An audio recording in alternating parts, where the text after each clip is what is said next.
Welcome to the Therapeutic Food Solutions podcast. I'm your host, Marian Mitchell. I'm an integrative nutrition health coach, therapeutic diet expert, and founder of The Road to Living Whole. There are many different diets out there. It's hard to know which one is right for you with your chronic illness and autoimmune disease. In this podcast, I'm going to share with you the foundational pieces every single therapeutic diet out there shares, and also how to use the best one for your particular diagnosis. If you've been looking for a meal planning partner, help navigating the complicated healthcare system, and want to feel better quickly, I'm your girl. Grab your kombucha and notebook. Let's dive in. Welcome back to the podcast, everybody. Today I have a very special guest who is going to introduce us to a modality called craniosacral therapy.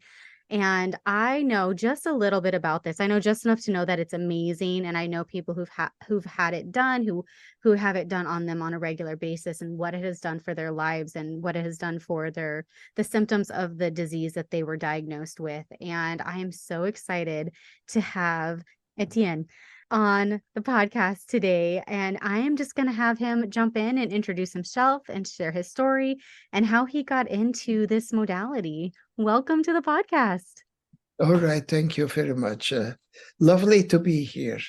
Yes. I'm so glad you're here. So tell us who you are and your story.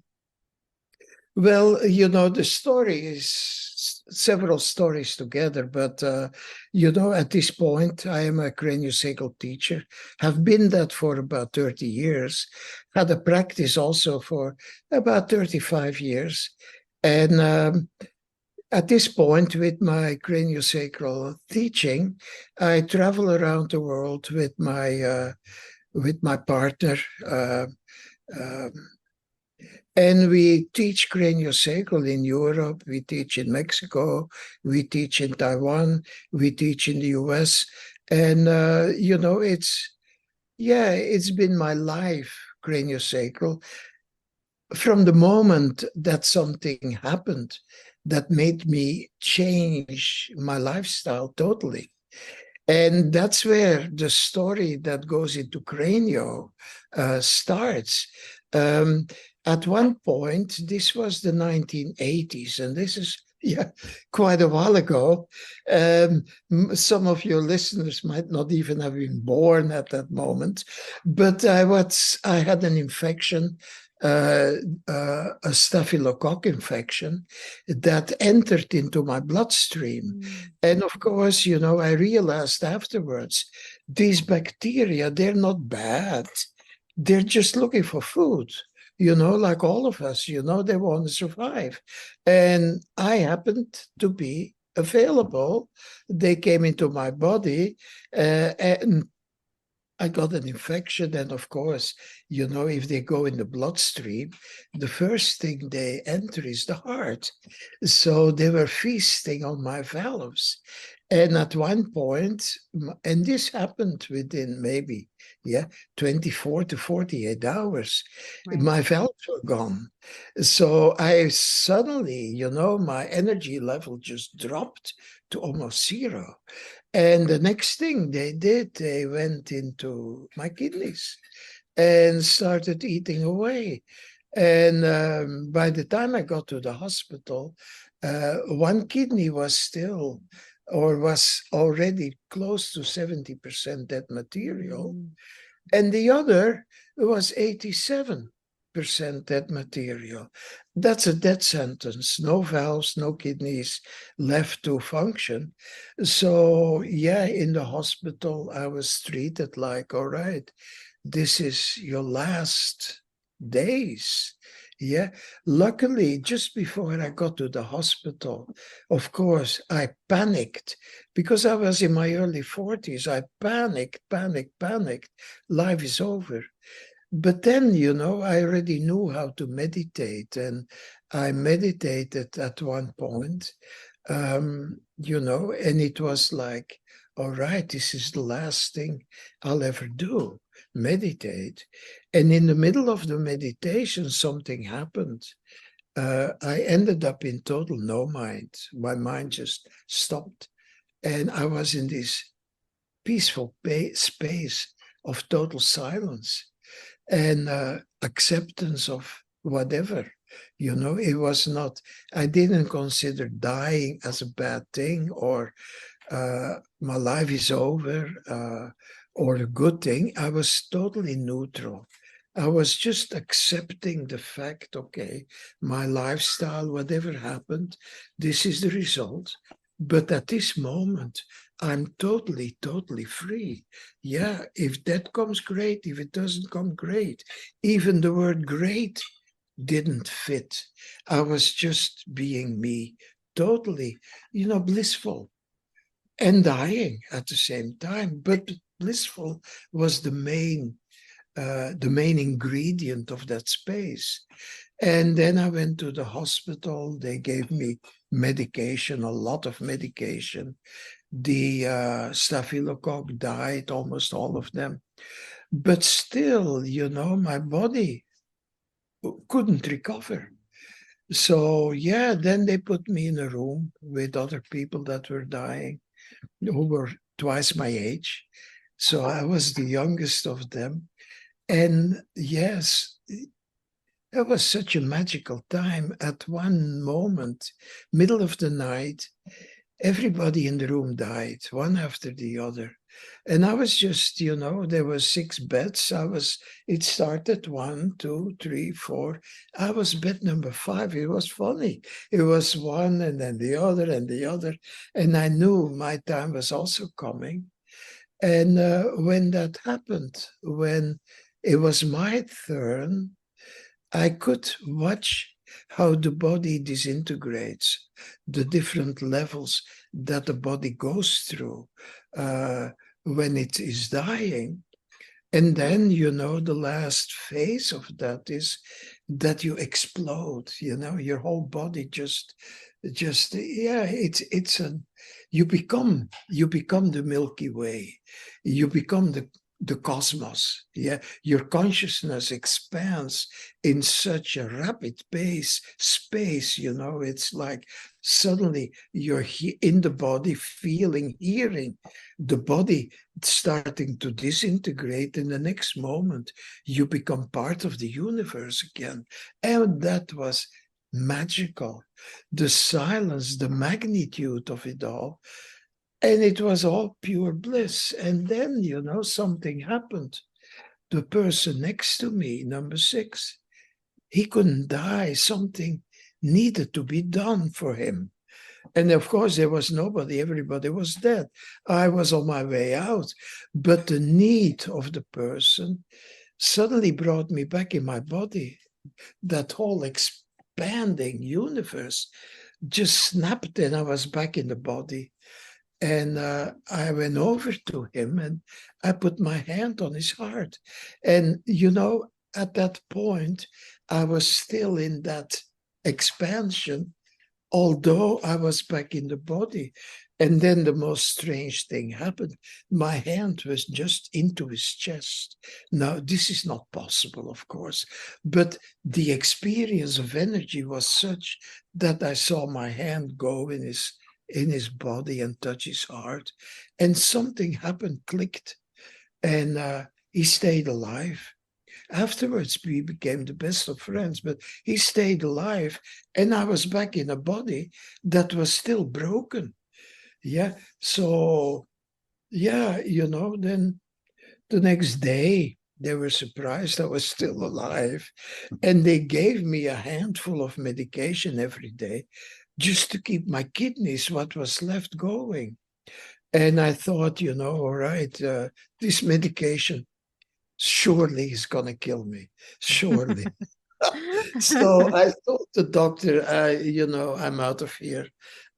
So I had to sign papers. I called a friend and we drove. This happened in the Netherlands, in Europe. So we drove to the south of Belgium, where there is woods, a little similar where I'm living now, on close to the Olympic Peninsula in near Seattle, pine woods. And we drove and drove and drove, and around 12 o'clock at night, I had no idea where we were going, but I was pointing, go there, go there, go there, go there. No idea. So at last we were on a dead end road. We put the tent up, went in the tent, and I couldn't stay in there. I needed space. So I went out of that little tent and went wandering in the forest. And, then I saw a rounding, trees in a circle. I saw them from afar as if they were calling me. And there was a light there. And of course, middle in the woods, there is no electricity, but there was a light there. There was, everything was dark, but there it was like a little chapel, you could say. So I went there. It was a nice clearing, pine woods, pine needles. So I went to sleep there. And immediately, as soon as I closed my eyes, I was out of the body, looking at the body. And, it felt the right thing to do. I had no clue what I was doing, but it all felt so right, so peaceful, so blissful, so pure. And, I saw the body, I was aware of it, and I saw so many animals coming to look what was happening. Foxes and little rats and mice, and at one point a big boar with a whole bunch of small ones. They all came to look, and that was the most amazing thing. All these animals, they're wild, of course. They were so respectful, as if they knew that something was going on. And the respect of them was just beyond belief. They just left the body alone. Nobody touched it. They sniffed, they got the point and left. And in the morning when the sun came up, luckily it was in summer, I could go back in the body. And I sat there the whole day. My friend brought me some soup once in a while. And after 4 days, I told him, it's done. Let's go back. A week later, I went to the hospital and they checked me, and my heart was 100% back functioning. My valves were back, and my kidneys both were 100%. So somehow, this going, now I know what that meant, stopping the mind so that it doesn't use any energy. There was no doubt. Intuitively, I knew what I was doing.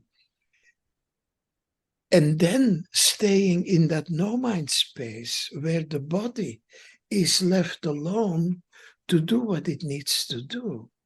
So this whole experience of dying, not actually dying, but, something, I could say love for empathy, or however, compassion, however you want to call it, brought me back in the body.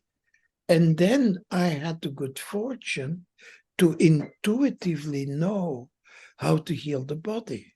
So those, are basically you could say basic understanding about healing.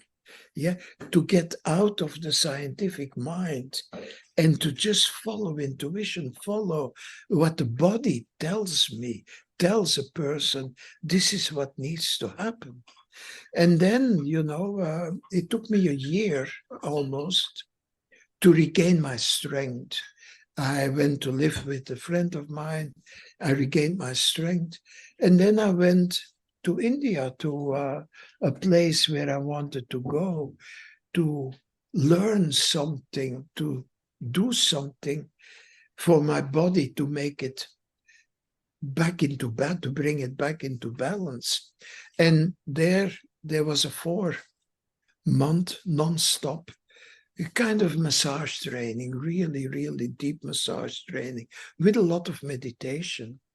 And my body started to become, happy, power came back in my muscles. And then at one point, we had a 4-day introduction to craniosacral therapy. And as soon as that happened, as soon as I felt that, I knew this is what I'm going to do for the rest of my life, because it brought me back to the absolute silence that I encountered while dying, the absolute silence that I encountered in the meditation, in the woods where I healed my body. It was such a total experience, craniosacral, the respect that is given to touch.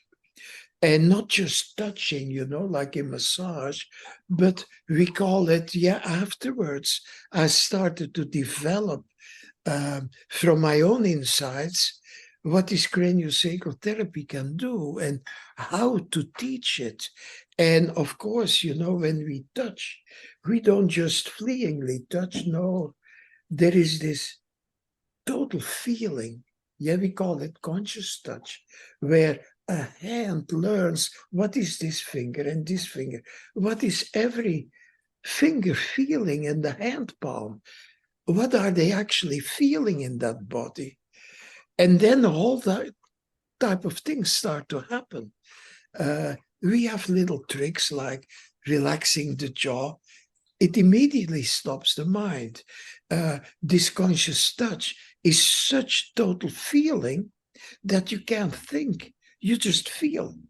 And at the same time, and when you touch more than a minute, your body as the person that touches, but the person that's being touched, a part of their brain, the pituitary gland, starts to flood the body with oxytocin, the practitioner and the client. And that chemical, it's a hormone, that is the one that mom and baby binds. It creates oneness. It creates total love, where there is no separation. And, when a mom and a baby are together, it's like it's one. It's not two, it's one. And the oxytocin in our session creates the same feeling. So the practitioner and the client, gives them a totality of energy that is not just the client's energy, but it's also the practitioner's energy. It's like an ocean of energy. And if that's available, then regeneration in the body will go so much easier. So that conscious touch used in Cranio, and all right, what do we do with Cranio? It's something everybody now wants to know.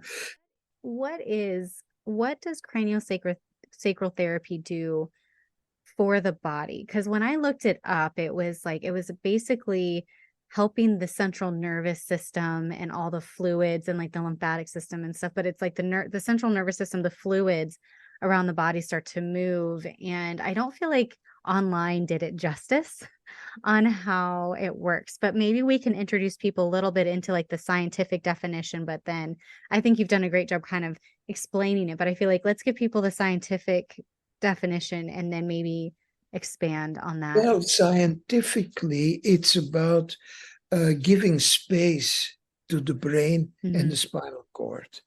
And of course, that is the command center of the whole body. The brain is also the first organ that gets developed when you become a body, when the cell is fertilized. And that's where it all starts. When the cell is fertilized, that fertilized egg, it has a scientific name, but I call it the first stem cell. And, that's part of what we work with, with the cells that actually create the body, but also the cells that keep on recreating a body. Your body, came from one cell. Right. My body also, one cell, has the power, to start a creation of billions of cells, trillions of cells. Our body, it's a number of cells that's unbelievable. But every night, millions, billions of cells actually will be replaced by new cells every night. And that keeps on going. It's a never-ending process. Mm-hmm. And every body, yours, mine, is only 84 days old. I have an age, but the body I live in, every 84 days, it's a totally new body. So now let's go to craniosacral. I get carried away with these things, but what we do is we open up the spinal cord. There are what we call diaphragms in the body. Places where the energy is stuck. And they're the same in everybody. For instance, we have the respiratory diaphragm. Mm-hmm. Now, all right, that's where the diaphragm goes up and down, opens the lungs, closes the lungs. But if you are 10 years in school and at home also, how many times did they tell you, sit still, shut your mouth, be quiet, pay attention? It's the main mantra of education that you should be quiet, that you should be sitting there listening while you're 7, 8 years old and you want to move. So if you keep moving, you're going to get in trouble. So 10 years of that and the only way to sit still is to use your breath minimally. So you keep quiet, but your whole body keeps quiet. And these diaphragms, they all respond to a different thing in our upbringing. But they're basically like the doors of our energy are closed in everybody. Mm-hmm. Not just respiratory diaphragm, but the throat, the voice. Shut up. Don't talk, be quiet, let mom talk, let dad talk, let the teacher talk, while you're bursting to say something. So for everybody, it's the same places. So when we open them up, which is quite easy, then the energy, the life force starts circulating normally again. And the second thing we do is bring space to the brain, which is the cranial aspect, where we feel the different bones of the cranium. We put our hands on them, and this is magic. But if you put your hands there in a certain way, very lightly, not pushing, not doing anything, and this is how it works. The bone itself will tell you what small adjustments it needs. And that's so light and simple. By just listening, the bones get in their best position to function at that moment. And the brain, when it gets more space, of course it's going to function better. So when the brain and spinal cord are free and get their maximal space, then they can also reach their maximal potential. That's the next step.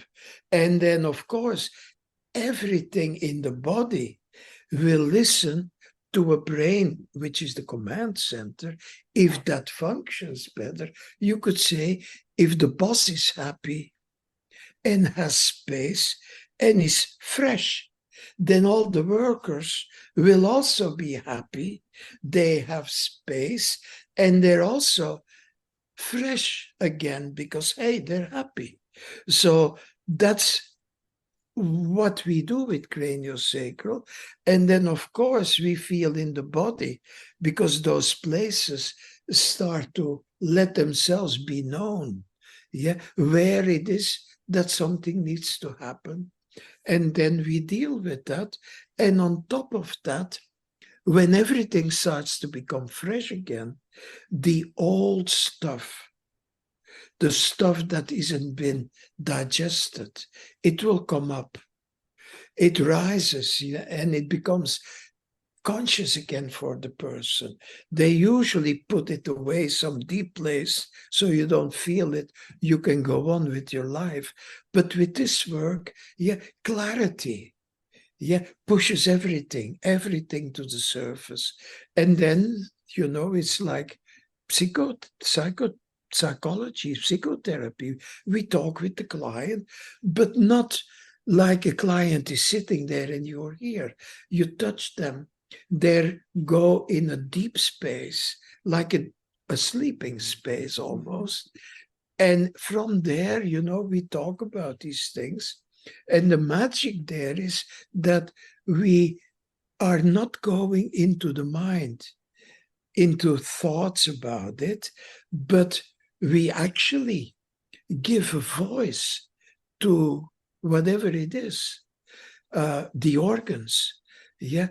And that may sound strange, and maybe the best thing is to give an example here. Yeah, I was just thinking, last year I had an EMDR therapist come in and talk about how the body stores things that we perceive as trauma, or those things, or those things that we hold on to, that we suppress, that we don't have the ability at the time to be able to process, right? And so what I'm hearing is that this cranio, that we're going to call it, allows for that, what has been stored in the body. It gives it space to be able to come up and be processed and be released.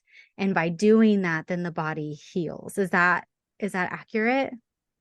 That's totally accurate. And the fun thing is, there is a spot in the brain, thalamus, that is so intelligent that when something is hidden and the person cannot deal with it yet, it stays hidden. It is like a safeguard.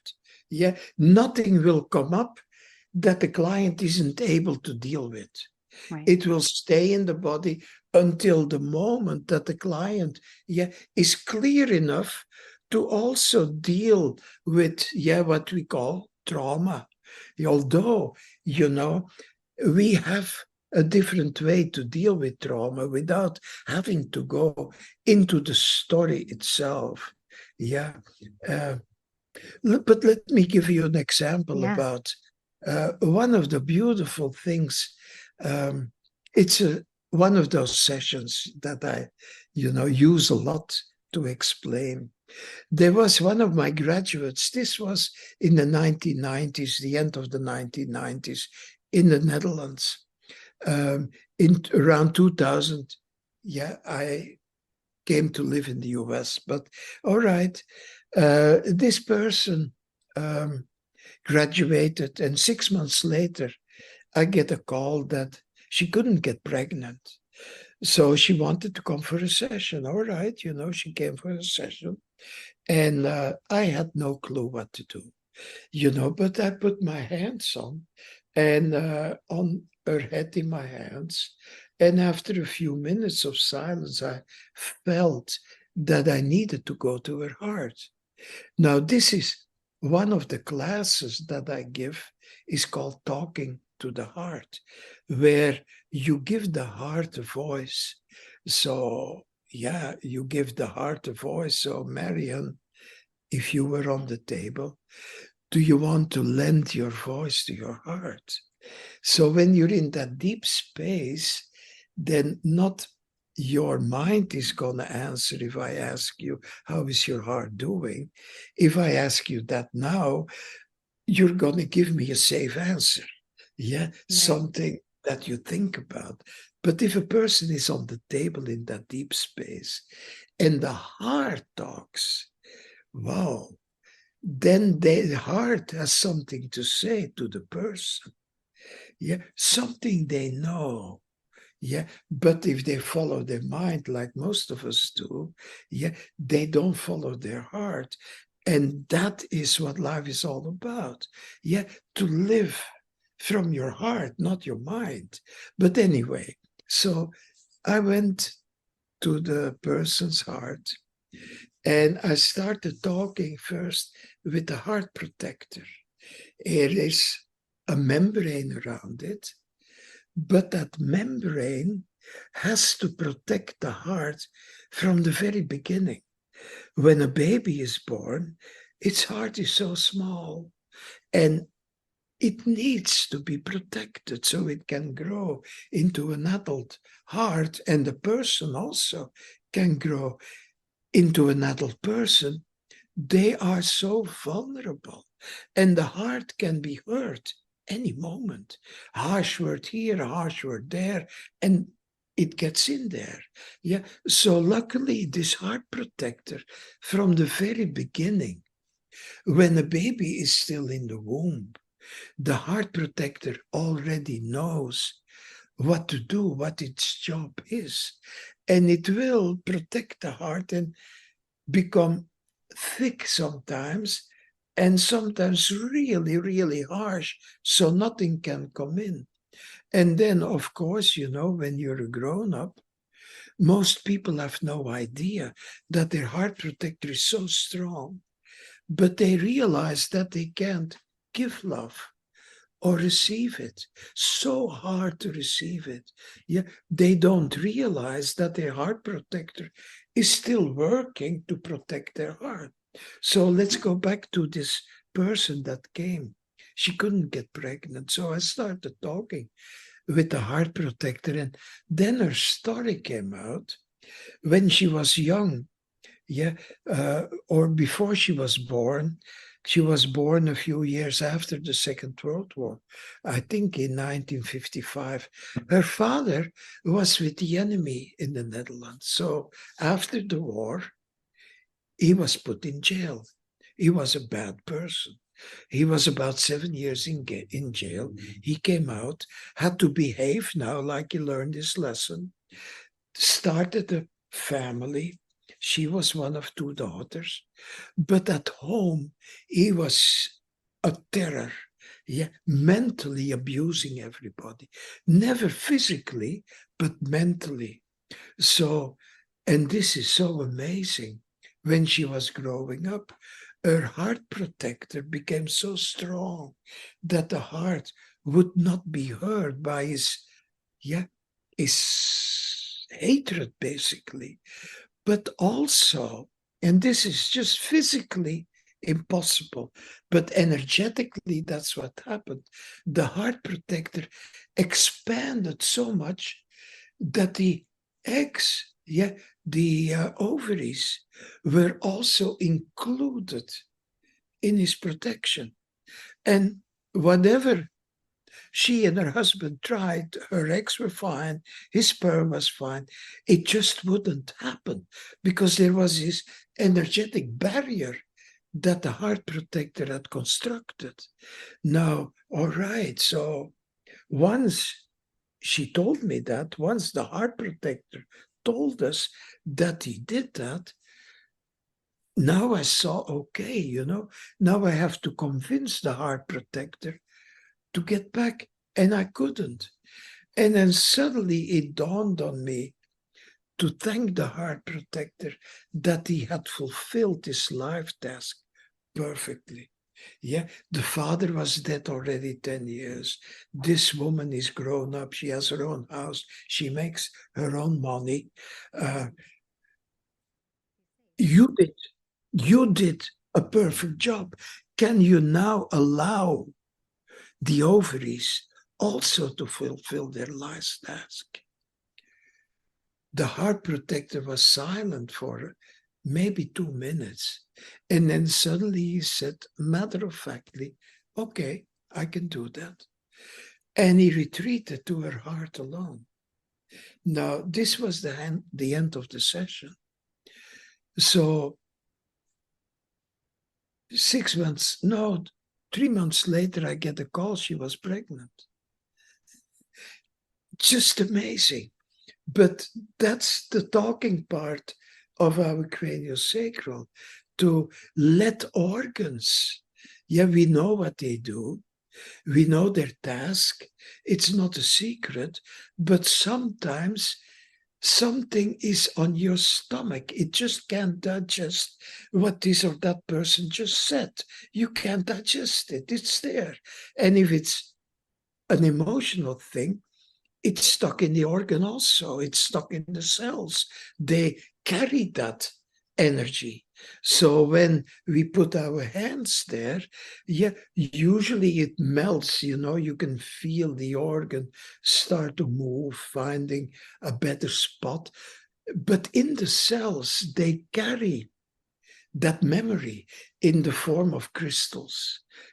When there is something happening, it becomes, because the body is matter, it is all kinds of cells.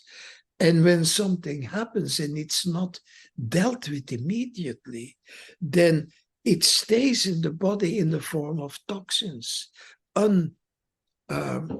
things that need to be gone, but stay there. And then cells, because there is that energy there, they sort of shrink a little bit. They're not free, they're not open. And then the toxins stay in every cell. And what happens then, the cell is gonna push it together, crystallize it to save space. And then the memory is hidden in the crystals. We call that cell memory. So when we put our hands on a spot, those crystals, because we feel how to gently move so space happens, and then cells come out of their compression, the crystals become watery again, and that happens so fast. But when they become watery again, suddenly the memory pops up. And all right, you probably heard that book. The Japanese person, Emoto, wrote about the memory of water. Water has that ability to hold memory. And in the cells, our fluids, that's where the memory is stored. So, when the crystals become fluid again, they come out of the cells so they can be discarded. And at the same time, the memory pops up so we can talk about it and also let it go. It's amazing. It is amazing. How amazing is the exact word. That's how amazing the body is. What I love is that the body is always for us. It's always for us. It's always protecting us. It's always working for our good to keep us alive and functioning and hopefully thriving. And sometimes in the protection, it causes a disease state. It causes blockages, or what you were describing. And what I love about Cranio is what an amazing safe space to be able to release and process through these things. And what we know about these memories and these things that get stored in the body is that sometimes you can eat all the right things, you can do all the sleep, you can do all the stress management, you can exercise, you can ground, you can do all like the things. But if that trauma, if those memories in the body are not released, you're never truly going to feel better. The body's never going to be able to function the way that it's supposed to. And what I love about Cranio is that it provides the space for the mind to quiet and the body to release, and just how incredible that is. Yes, that safe space, that's the most important. And it's a space that everybody knows. What we replicate basically is deep sleep. When a person, every night, your body needs to be cleaned. That's what happens in sleep. In the day, you're in the world, you're busy doing things, earning your money, earning your food, whatever it is you do. But at night, and we have to do that every night of our life, 1/3 almost, or 1/4 of our life, we spend in deep sleep. And what happens there? Well, you're not there. The mind goes blank. It's turned off, because it needs to be cleaned. You cannot clean an engine in a car if it's running. You have to turn it off. And that's the same with our mind. It turns off at night, and then your whole immune system has all that energy available, because the mind thinking uses around 70% of the totality of our energy. So if that is not used, now the body, the immune system, has that 70% of our energy available to clean the body, to restore, to replace billions of cells.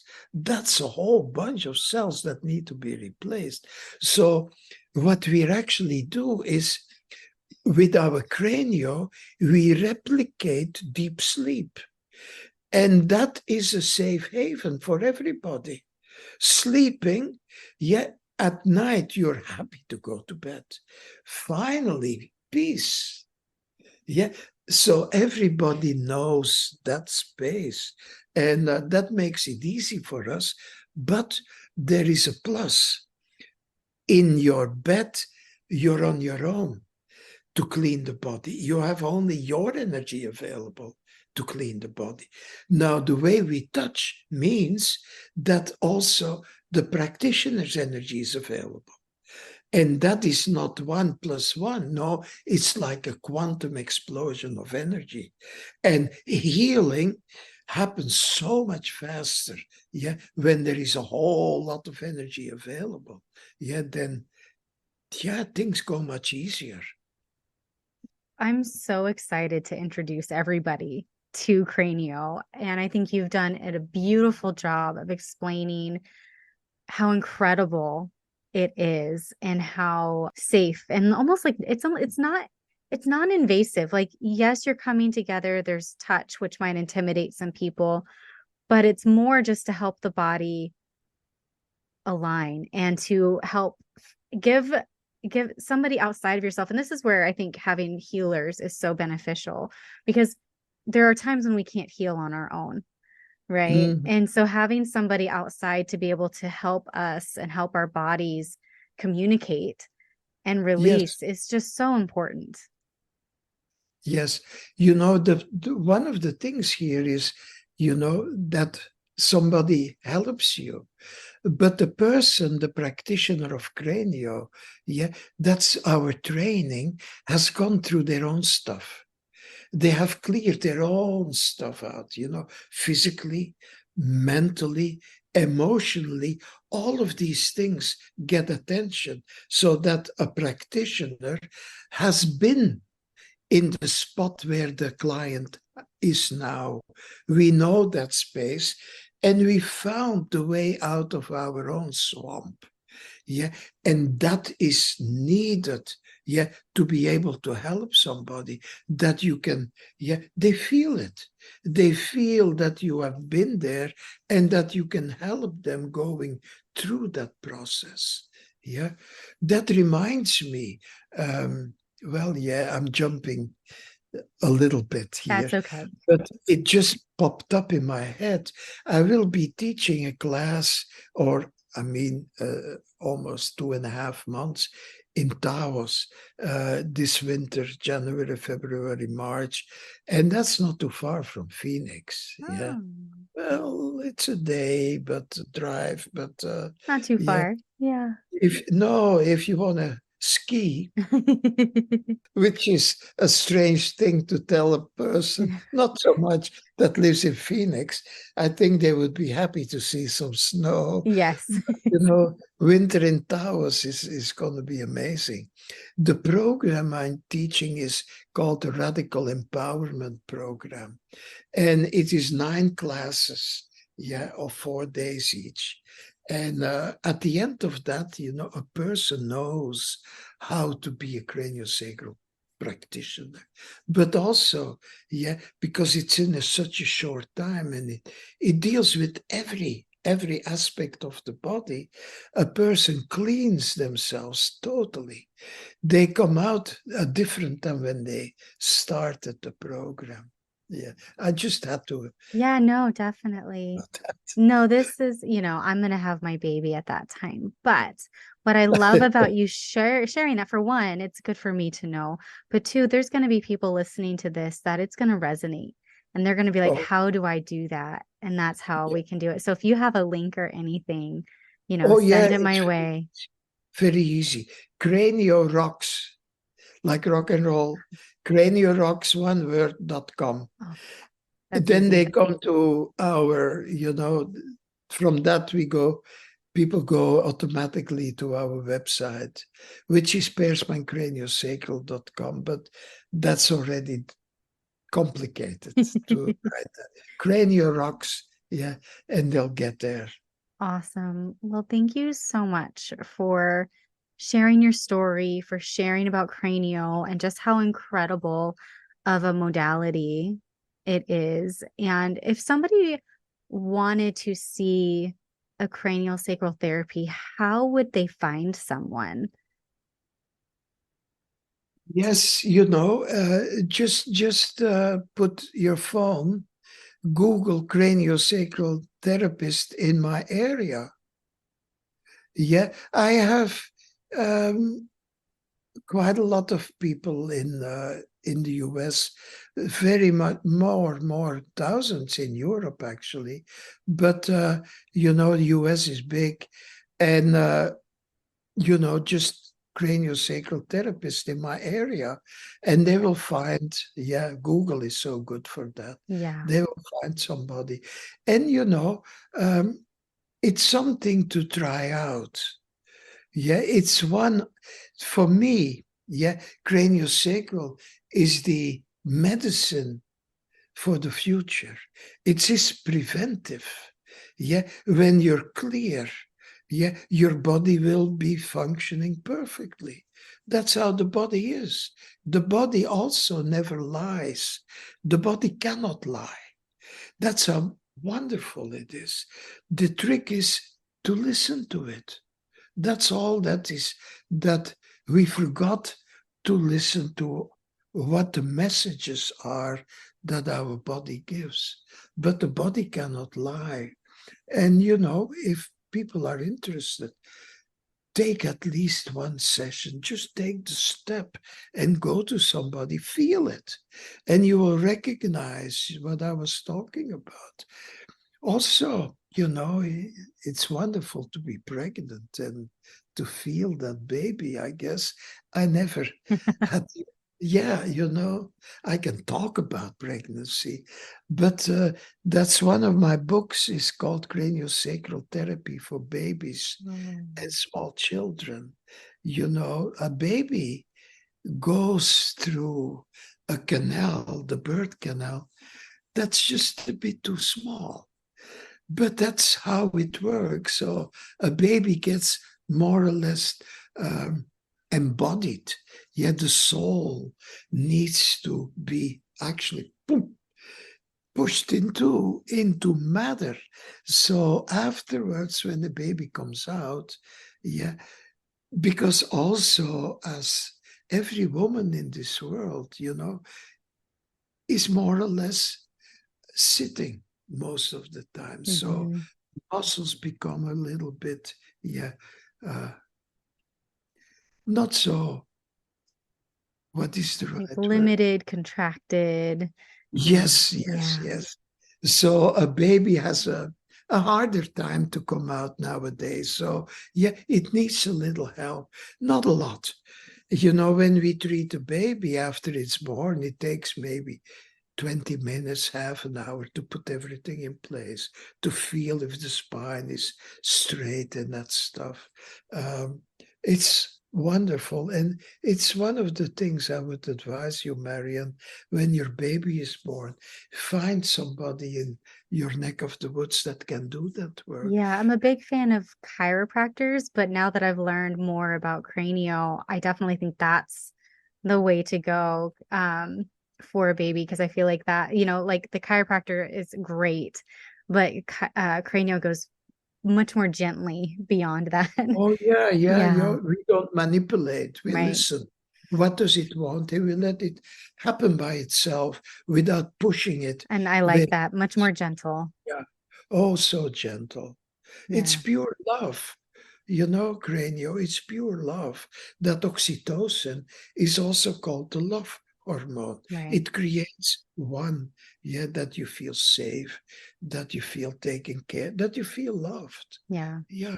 And it's so important. And I think one of the things, especially in the chronic illness world, is there's so much self-hatred. We feel betrayed. We feel angry. We're Yes. angry at Yes. ourselves. We're Yes. angry at the medical world. We're angry that especially, but I feel like a lot of that's just directed towards ourselves. And we feel Yeah. like our body's broken and betrayed us. And what I think craniosacral steps in is helps us love ourselves again. And when we love ourselves, and what that frees up for the body to be able to do is where the body is able to reverse the dysfunction and become Yeah. functional again. Yeah. And a person with a chronic illness needs to look at, where did it start? Mm-hmm. Where does it come from? Those deep questions. Yeah. So it's like the more I learn about chronic illness and root causes, so many times it's something stuck in the body. Yeah. And Exactly. that's the root. And then how it manifests, it could be that we became susceptible to a virus and the virus embedded as well because we were already in a weakened state, and so it's kind of like untangling a knotted necklace, Yes. right? But the root of it is we have to allow the body to release. Like that is an essential part of the healing process that cannot be ignored. Again, all the food, all the exercise, all the sleep, all the sunlight, all the grounding, all of the things that are really popular right now, they're all great and a piece of the puzzle, but this is an essential piece of the puzzle too. Absolutely. And the body being ill, chronically ill, that illness is a signal. Hey, pay attention. Look inside. What is it? It is not that the body is malfunctioning. No, it is giving a signal. So that the person will pay attention because, hey, it's a chronic thing. So the person will have to pay attention. It's just the body asking, hey, look at me. I'm telling you this. What is it you can't let go of? Yeah. And that's something that the person needs to go and inquire within. What is it? Where does it come from? Yeah. And like I said, like you've really emphasized, and I feel like this is just so important, is that love and that safe place for the body to be able to release. And I think that in a world where we've been taught to stifle our voice and to stifle our emotions, right? To beyond, cognitive therapy and things that require us to think, this just allows us to be and allow our body to release and express itself without our minds in a way I think is almost more comforting. Because I think the thought of like mentally confronting things, I know when emotions are overwhelming, like you get overwhelmed. You can only process this much at a time, where if you're in a safe space where there's love and peace, and then your mind is able to get out of the way, that I can see the huge benefit in the healing process, especially when you mentally are terrified or just can't process what's going on, but to allow the body, and then you might be able to process it verbally afterwards. But the fact that it even needs to be acknowledged and released, because sometimes we don't even know. Yes, that acknowledgement, that comes before the release. Yeah. You got it right.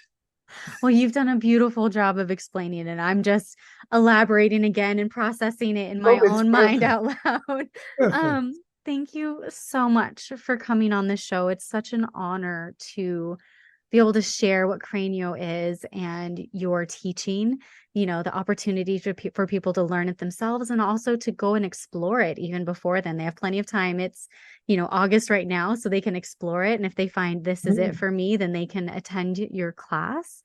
Thank you so much. And I would love to have you back on and take people even deeper into this. Thank you so much for hanging out with me today. If you found this episode helpful, would you do me a favor and help others find it by leaving a review, sharing a screenshot on social media, or sharing the link with a friend? By you sharing what you've learned, others are able to find this podcast and join our community. Be sure to check out my website, www.roadtolivingwhole.com, for over 160 delicious recipes, a variety of meal plans, and a blog packed full of even more healthy living tips. If you'd like to learn more about how to work with me as your coach, you can schedule a free consult through www.roadtolivingwhole.com/health-coaching/.